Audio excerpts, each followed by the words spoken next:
Oi, gente, tudo bem com vocês? Vamos começar hoje a nossa aula 20 sobre reações inorgânicas. E antes de começar a nossa aula, eu queria pedir desculpa para vocês. Eu não consegui mandar a lista de exercícios para vocês essa semana, foi um pouquinho corrido, mas na aula de hoje vamos ter lista da aula passada, da nossa aula 19, sobre os ácidos, bases, sais e óxidos importantes e sobre reações inorgânicas. Esse conteúdo é bem tranquilo, tá? Sobre reações inorgânicas é bem tranquilo. Nossa aula de hoje vai ser rápida, eu espero. Que seja uma aula rápida, eu falo um pouco demais. Mas vamos começar a nossa aula de hoje, tá? Lembrando que dê uma olhada no material que tá no Drive de atividades, tá bom? Acompanhem lá. E qualquer coisa, vocês podem conversar comigo, tá? Pode falar, mandar uma mensagem, vocês têm o meu contato, tá? Tirar dúvidas e pedir lista de exercício. Vocês podem me cobrar isso, tá? É um direito de vocês e eu espero que vocês realmente demonstrem interesse, né, em aprender. Então é isso, vamos começar a nossa aula 20.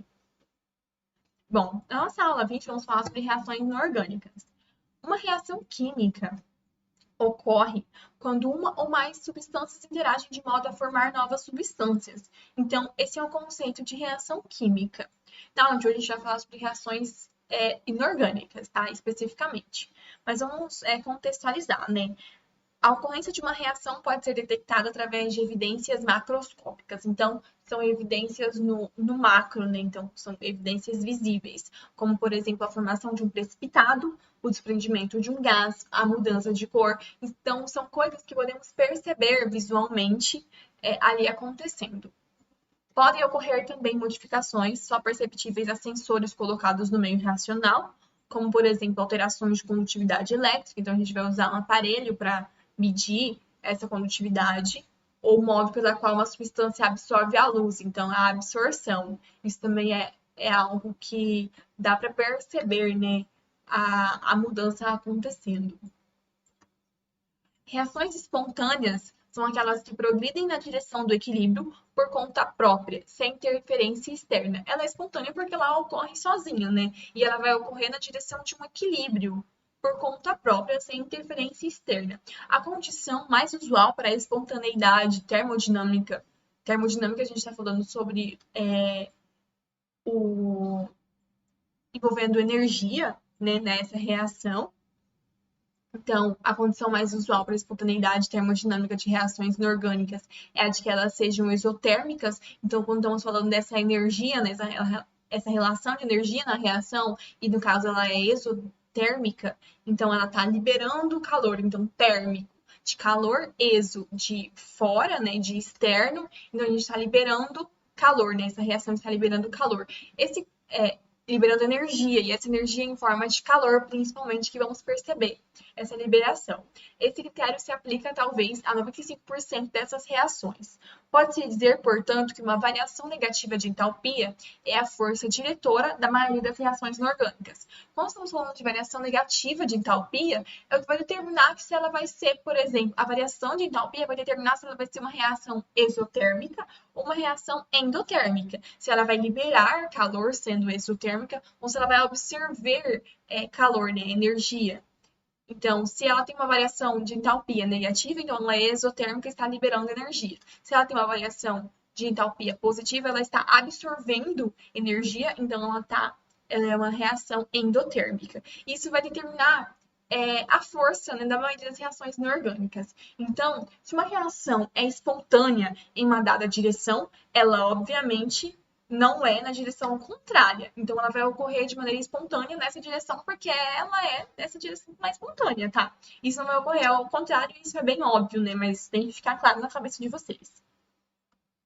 Seria possível, entretanto, fazer previsões sobre a espontaneidade de uma reação sem o conhecimento de sua variação de entalpia? Seria possível? Sim, né? Isso é possível em muitos casos, como, por exemplo, em reações envolvendo eletrólitos em solução aquosa. O que são eletrólitos, né? Vamos dar uma olhada aqui antes da gente continuar a nossa aula.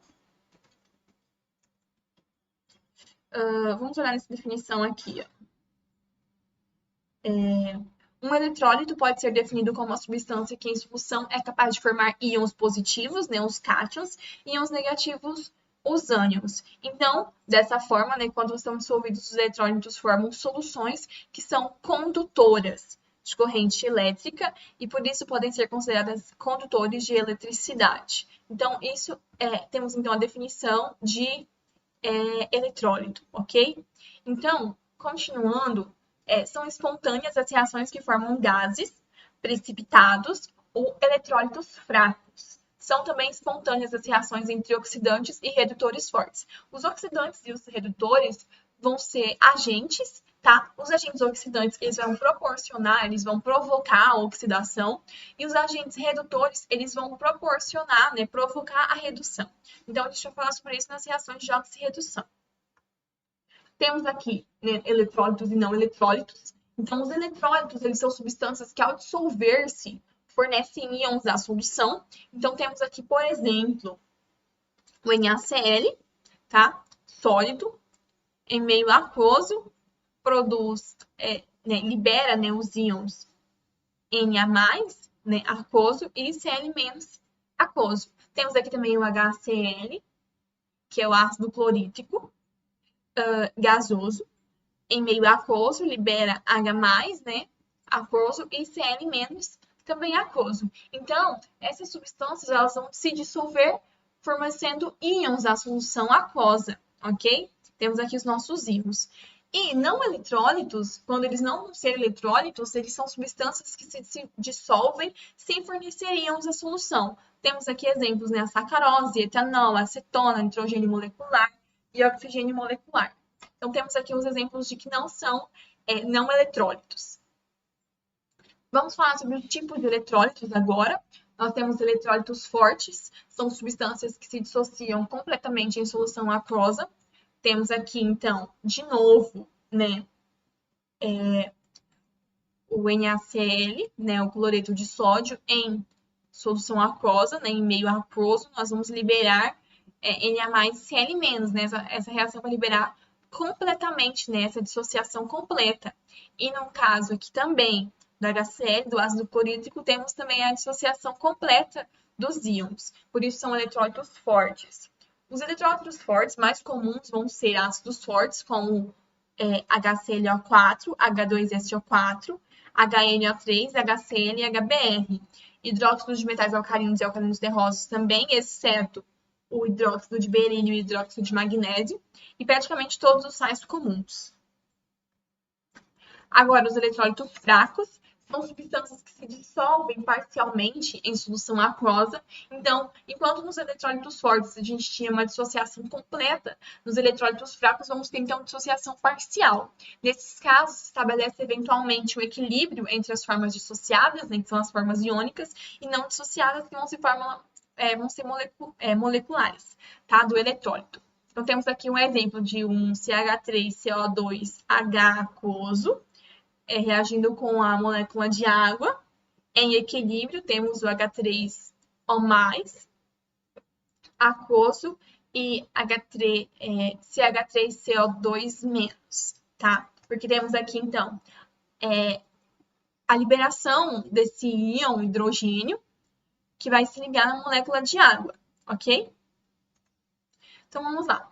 A distinção experimental entre eletrólitos fortes, fracos e não eletrólitos pode ser feita através de medidas de condutividade elétrica de suas soluções. Soluções contendo íons conduzem melhor eletricidade do que a água pura, cuja condutividade é muito pequena. Então, a importância, né, dos eletrólitos vai ser principalmente para a condutividade elétrica. Quanto maior for o número de íons e quanto maior for a carga deles, tanto maior será a condutividade da solução. Lembrem-se sempre, quando a gente tem íons em solução, temos então a condutividade elétrica, tá, nessa solução. A classificação das reações inorgânicas, então primeiro a gente já vê as reações de oxirredução. Antes de entrarmos, vamos voltar para o Google. Reações de oxirredução. Vamos ver algumas imagens aqui. Essa aqui.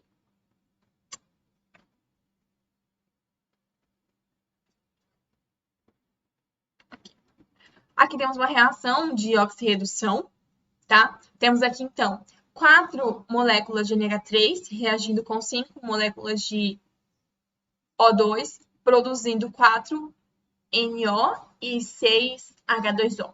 vamos lá. Como que a gente vai fazer para a gente balancear essa equação? Aqui vamos balancear essa equação de acordo com as regrinhas de oxirredução, tá? Porque aqui é uma reação de oxirredução. Não sei se vocês já viram estequiometria. Vocês vão ver isso daqui, eu acredito que vocês vão ver isso comigo. Mas temos aqui, então, que o nitrogênio tem o NOx dele que aumentou. Se o NOx dele aumentou, então ele sofreu uma oxidação. Se ele sofreu uma oxidação, então ele é um agente redutor, tá? Porque ele vai provocar na outra substância a redução. Então, aqui nós temos que o NOx dele era menos 3. No lado dos produtos, temos que o NOx dele vai ser mais 2. Então, a gente tem um aumento, né, do número de NOx de menos 3 para mais 2, tem um aumento, né? E aqui, como aqui nós temos o O2, né, o NOx dele é 0. E nós temos a diminuição do NOx, então nós temos aqui a redução. Se ele reduziu, então ele é um agente oxidante que vai provocar na outra substância, no NH3, a oxidação. Então, aqui de 0, né, do número de NOx de 0 para menos 2, tá? No produto. E assim a gente vai balancear a equação. Vocês vão ver isso daqui, se vocês não viram, eu não tenho certeza agora, mas vocês vão ver isso aqui pausadamente, tá? Por partes. Mas só para caso vocês não tenham visto, para vocês saberem do que eu tô falando, ok? Caso vocês tenham interesse também em saber isso, pode conversar comigo, eu ensino para vocês tranquilo, mas não é o nosso foco da aula de hoje. Em algumas reações químicas, há transferência de elétrons entre os átomos que interagem. Como ocorre mudança nos números de oxidação desses átomos, a reação é denominada de oxirredução. Entre todas as reações inorgânicas, essas são as que envolvem as maiores variações de energia. Exatamente por isso, todas as reações de armazenamento de energia em seres vivos são de oxirredução. As reações de oxirredução elas são muito importantes, tá? É muito necessário conhecer as reações de oxirredução. Agora a gente vai ver os tipos de reação que pode envolver a oxirredução. São vários tipos. Temos aqui, então, algumas reações entre substâncias elementares. E quando nós temos substâncias elementares, o número de NOx é igual a 0, tá? Por exemplo, aqui o O2, Cl2, H2. Aqui também, né, o magnésio sólido, tá? Também são substâncias elementares, então o NOx aqui, para todos eles, vão ser igual a 0. O que vai mudar vai ser que nos produtos que o NOx deles vão alterar. Então, vamos identificar quem sofreu redução e quem sofreu oxidação. Temos aqui também reações de deslocamento, tá? Onde aqui o hidrogênio, um hidrogênio da molécula de água vai sair, né? Para que tenhamos a molécula de hidróxido de sódio, tá? Então, nós precisamos de 2 moléculas de água, porque a gente tem que liberar também o gás hidrogênio. Aqui, 2 moléculas de HCl para reagir com uma molécula de zinco no estado elementar, né, sólido, zinco sólido. E aqui nós vamos ter a liberação desses 2 hidrogênios para formar o gás hidrogênio aqui. Reações de eliminação ou decomposição. Então, aqui, de eliminação ou de decomposição, porque nós vamos ter uma substância, né, um reagente, se transformando em 2 produtos. Então, por isso que é decomposição. E isso também pode ocorrer na oxidação, tá? Em todos esses casos aqui, a gente tem um reagente se transformando em 2 produtos, né?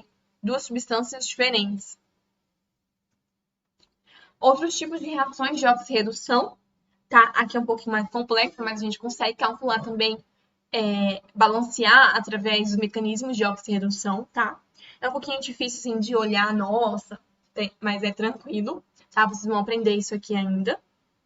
Fiquem tranquilos, é só para exemplos, para exemplificar para vocês os tipos de reação de oxirredução, né, presentes nas reações inorgânicas. Reações orgânicas que não envolvem a oxidação. Temos aqui, então, o ácido reagindo com a base, transformando em sal e água. Temos aqui 2 exemplos para vocês, como, por exemplo, aqui o H2SO4 aquoso, reagindo com 2-hidróxido de sódio, produzindo, então, sulfato de sódio e molécula de água. Temos também o óxido básico reagindo com água, produzindo base. Então, temos aqui o óxido de cálcio reagindo com molécula de água, produzindo hidróxido de cálcio.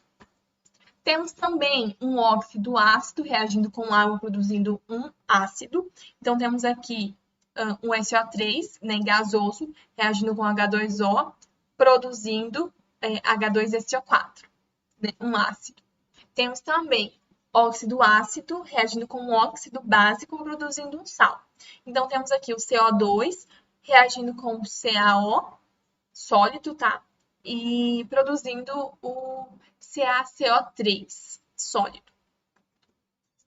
Temos óxido ácido reagindo com base, produzindo sal e água.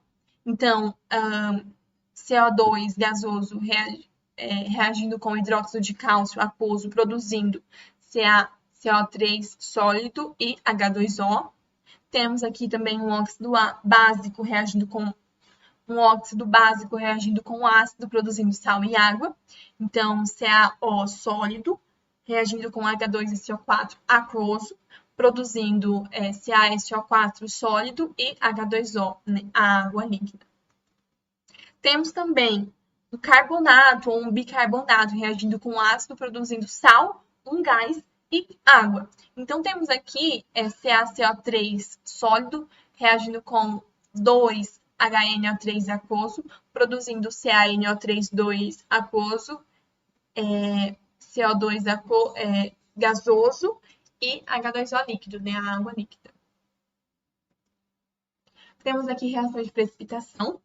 Haverá a formação de um composto pouco solúvel, nenhum precipitado, né, porque é uma reação de precipitação. Então, o que vai acontecer na reação é que um composto ele vai ser pouco solúvel, então ele não vai, ele vai ficar ali presente e vai, por conta da ação da gravidade, ele vai precipitar. Então, ele vai ficar ali acumulado no fundo do recipiente. E isso vamos chamar de precipitado.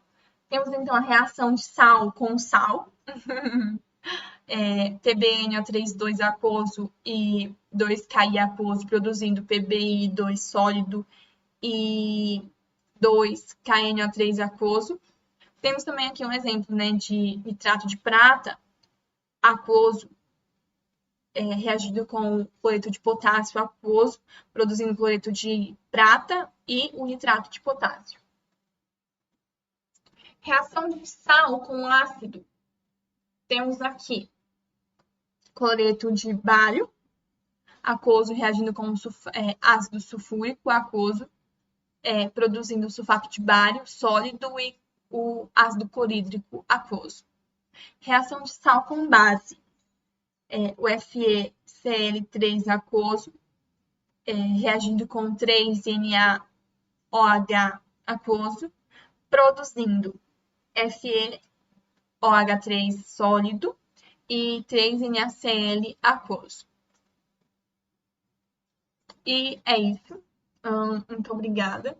Eu espero que vocês tenham entendido. É uma aula bem curtinha, uma aula bem tranquila, tá? É só para vocês conhecerem mesmo as reações, né, inorgânicas e vamos aprofundar nisso, tá?